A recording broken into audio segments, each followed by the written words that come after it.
Hello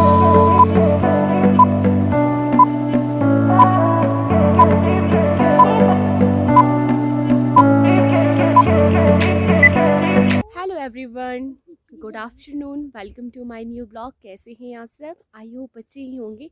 मैं भी अच्छी हूँ। तो प्लीज़ अपना हाल चाल मेरे कमेंट बॉक्स में ज़रूर शेयर कीजिए। तो मैं हूँ प्रिया, ये तो आप सभी अच्छे से ही जानते होंगे। तो आज जो तारीख की जो बात की जाए वो है 3 जनवरी। और इस टाइम मौसम बहुत ज़्यादा ख़राब है। सुबह से लेकर पहले धूप लगी थी और उसके बाद एकदम से ना स्नोफॉल सा होने लग गया, एकदम से बारिश होने लगी जस्ट 5 मिनट तक। और उसके बाद आप देख सकते हैं कि दोबारा से साफ़ हो गया है। तो अभी जो टाइम है पूरे 2 बज चुके हैं और मैं बिल्कुल लंच करके ही बगीचे की तरफ को निकली हूँ, क्योंकि हस्बैंड के है दूसरे वाले बगीचे की तरफ। और वहाँ पे हमारा थोड़ा बहुत काफ़ी टाइम से कुछ वर्क पड़ा था, जो खेतों का काम होता है वो अनकम्प्लीटेड था, तो उसको वो कंप्लीट करने गए हैं। तो गांव के बीच बगीचा है, अच्छा नहीं लगता है, तो हम नहीं गए हैं। मैं थोड़ी देर से जाऊंगी क्योंकि मैं कर रही थी कुछ घर के काम। तो घर के काम तो मेरे क्लोज़ हो ही चुके हैं, क्योंकि पिछले आपको पता ही है कि परसों शिवरात्रि थी। और कल जो मेरे गेस्ट आए हुए थे, यानी कि जो मेरे पिछले कई दिनों से जो मेरे घर में गेस्ट आए थे, वो पिछले कल वापस जा चुके थे दिल्ली के लिए। तो कल भी मैंने कोई व्लॉग नहीं बनाया था, तो कल भी टाइम नहीं लगा। तो आज का ही, क्योंकि मैंने कल अपलोड शिवरात्रि का ब्लॉग कर दिया था, तो इसलिए मैंने सोचा कल ही व्लॉग बनाऊंगी। तो आज व्लॉग बनाने के लिए थोड़ा बहुत था, तो मैंने सोचा चलो मैं बना ही देती हूँ। तो बगीचे में काफ़ी अच्छा लगता है, अगर अपने बगीचे की तरफ को निकलो तो बहुत अच्छा सा लगता है। क्योंकि मैंने आपको ना पिछले ब्लॉग में भी दिखाया था कि मैंने ना खेतों में गड्ढे कर रखे हैं। तो इस वजह से क्या है ना, खेतों में काफ़ी क्लोजिंग से गड्ढे कर रखे हैं ना, तो इस वजह से मिट्टी ही मिट्टी है। तो अभी खेत गीले हैं तो कीचड़ हो जाता है, नीचे चलने में दिक्कत हो जाती है, सारी कीचड़ पैरों में लग जाती है। तो मुझे गाय के लिए घास लाना था, तो घास लेने में आई थी, तो मैंने सोचा चलो मैं बगीचे की तरफ को भी निकल जाती हूँ, तो इस वजह से थोड़ा देखभाल भी हो जाएगी। तो ठंडी ठंडी हवाएं चली है।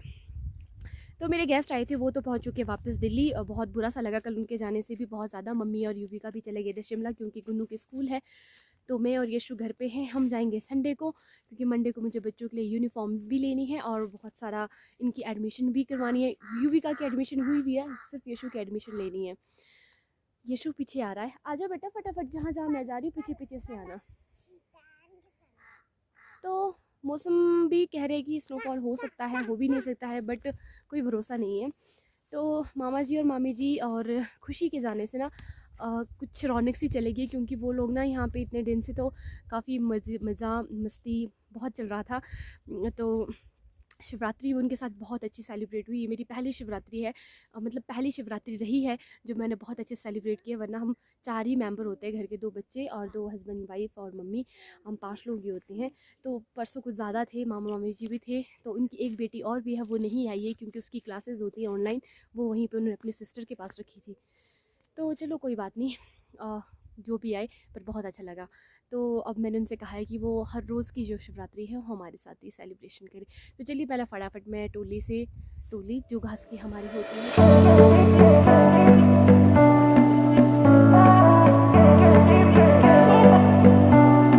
आपसे फिर थोड़ी देर में मिलते हैं।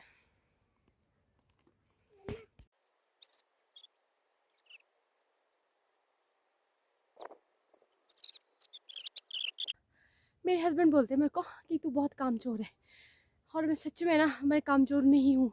मैं उनको बताती हूँ कि मैं घर का जो मर्ज़ी काम करवा लो, भाई बगीचे का काम मुझसे नहीं होता है।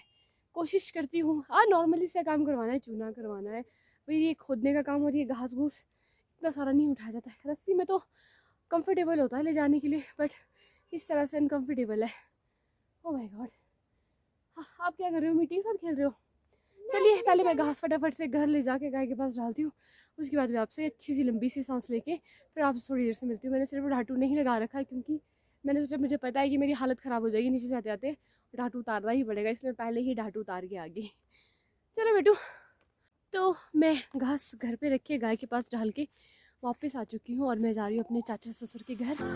ये उनका घर है यहाँ साथ में। तो वो अपने बगीचे में कुछ काम करवा रहे हैं, तो मैं देखती हूँ जरा क्या काम करवा रहे हैं।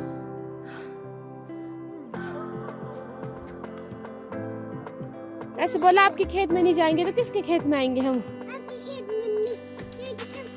नमस्ते। तौली करा रहे हैं जी। कैसे? तो आपने गलती की, पहले चाहिए था आपको गोबर डालना, फिर चाहिए थे तौलिए कराने, फिर चाहिए थे तौलिए कराने।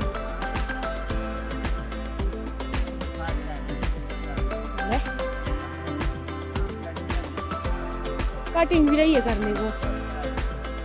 आज का सारा काम पेंडिंग में रहा हुआ, हो जाएगा कोई बात नहीं।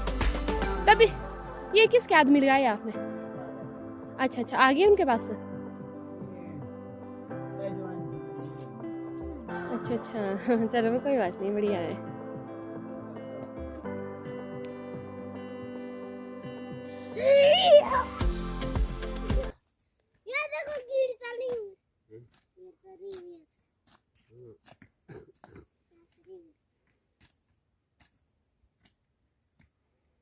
तो ये थे चाचा ससुर, तो ये अपने खेतों में ना तौलिए करवा रहे हैं, क्योंकि अब जैसे बारिश और इतनी बर्फ़ आ जाने से खेतों के काम खुल चुके हैं, जैसे खुदाई का, गड्ढे करवाने का और ये तौलिए वगैरह ना। तो मैक्सिमम लोग अब इसी काम में ही लग गए हैं। लोगों ने तौलिए भी करवा दिए हैं, गड्ढे भी करवा दिए, क्यों, नए पौधे लगाने के लिए। तो मेरा तो ये सारा काम कंप्लीट है, क्योंकि हम तौलिए नहीं करवाएंगे, क्योंकि अभी जस्ट हमारा अभी अक्टूबर नवंबर में, यानी कि 2021 में पूरी साल खेतों में पूरे खेतों में खुदान किया हुआ था हमने ना। क्योंकि जो मेरे पास नेपाली थे, उन्होंने गोभी, मटर, फ्रांसबीन वगैरह ये सब कुछ खेतों में लगाई हुई थी। तो इसलिए हम इस बार तौलिए नहीं करवाएंगे, हम करवाएंगे मार्च में भी नहीं, अप्रैल में, फ्लोरिंग से पहले पहले या फ्लोरिंग के बाद तब करवाएंगे, क्योंकि ज़्यादा हम तौलिए नहीं कर पाते। तो जैसे क्या होता है कि यहाँ की जो मिट्टी है वो बिल्कुल पतली है, चिकनी मिट्टी नहीं है, तो इसलिए ज़्यादा पेड़ वगैरह गिरते रहते हैं। तो ये हर तीसरी साल करवाते हैं तौलिए ना, तो यहाँ के लोग हर साल एक बार करवा ही देते हैं। तो अभी तो कल या परसों तक पापा जी आ जाएंगे कोटखाई से मेरे, तो वो पौधे जो मैंने लिए हुए वो भी लिया देंगे, तो हम लगा भी देंगे। तो आपने देखा कि किस तरह से तौलिए कर रहे थे, इसी तरह से ही पौधे के लिए तौलिए किए जाते हैं।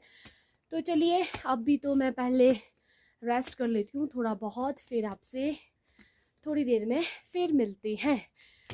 तो यशु आ जाओ बेटू, रेस्ट करते हैं, आ जाओ। फिर उसके बाद मैं जाऊँगी पार वाले बगीचे की तरफ, आपको पार का बगीचा भी दिखाऊंगी, जो मेरा पार वाला बगीचा है वो भी। तो चलिए ब्लॉग तो मेरा कंटिन्यू रहेगा, मिलते हैं आपसे फिर थोड़ी देर में। तो इस टाइम समय है पूरे 5 बज चुके हैं, और मैं घड़ी रेस्ट भी किया मैंने, और अभी मैं रेस्ट करके उठी हूँ। और जैसे ही मंदिर में भजन लग जाते तो हम समझते पूरे 5 बज चुके हैं। तो अभी मैं और यशु जा रहे हैं खेत को, जो हमारी दूसरी जगह पे, जहाँ हमारी ज़मीन है वहाँ पे जा रहे हैं, क्योंकि हस्बैंड वहाँ पे पिछले कल और आज 2 दिन से वहाँ पे जो अनकम्प्लीटेड काम था उसको कर रहे हैं। तो मैं भी वहीं जा रही हूँ। तो चलिए फटाफट से पहले वहाँ चलते हैं, और उसके बाद फिर देखते आगे क्या है करने को, क्योंकि जो आज का मेरा जो व्लॉग है वो जो भी है मैं आपसे शेयर कर रही हूँ, क्योंकि होता ही नहीं घर में ज़्यादा कुछ भी नहीं, जो होता है वो शेयर कर ही देती हूँ। तो चलिए पहले फटाफट से, क्योंकि मेरी आदत है मैं चलते वक्त बिल्कुल भी बात नहीं कर सकती हूँ, तो फटाफट से पहले मैं आप बगीचे में पहुँच के आपको आज मैं पार वाला बगीचा भी अच्छे से दिखा देती हूँ। इस टाइम खेत में पहुंच चुकी हूँ, और आप जितना भी देख रहे हैं ये पीछे, ये पार उधर जहाँ तक ये धुआं लगा हुआ इतना, और आगे को भी है इस तरफ को, ये जितना भी है ये सारे बगीचे यहाँ पर हमारे हैं। सारे तो नहीं, नीचे ऊपर को लोग को भी है, मतलब 3-4 खेत हमारे हैं यहाँ पे। तो चलिए मैं आपको थोड़ा अच्छे से दिखा देती हूँ।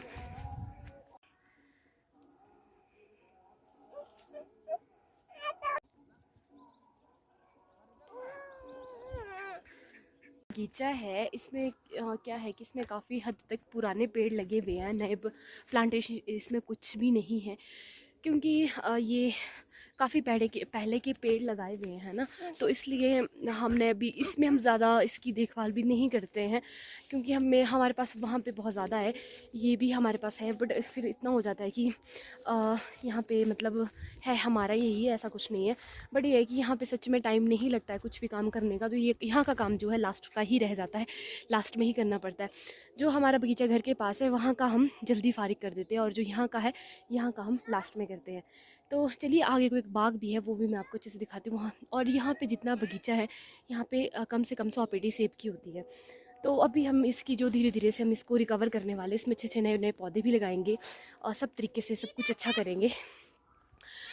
थोड़ा ये होता है कि अगर फैमिली वाले हों तो फिर सब कुछ हो जाता है, नेपाली अगर फैमिली वाले हो ना हमारे पास तो सब कुछ बड़ी आसानी से हो जाता है, बट आजकल नहीं है, तो इस वजह से सारा काम पेंडिंग में पड़ जाता है।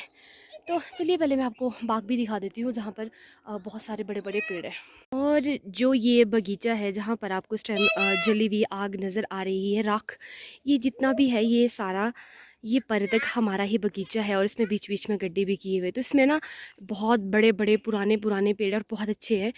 तो यहाँ पे जितनी भी हमारे सेब होते हैं ना 100 पेटी हो जाती है, अगर मेहनत करो तो, अगर ना करो तो 60-70 पेटी तो निकल ही जाती है। तो चलिए ब्लॉग तो मेरा कंटिन्यू रहेगा। इसके बाद अब हम टर्न होकर घर की तरफ को जाएंगे, तो मैंने आपको यहाँ का बगीचा भी दिखा दिया है, तो चलिए अब चलते हैं घर की तरफ।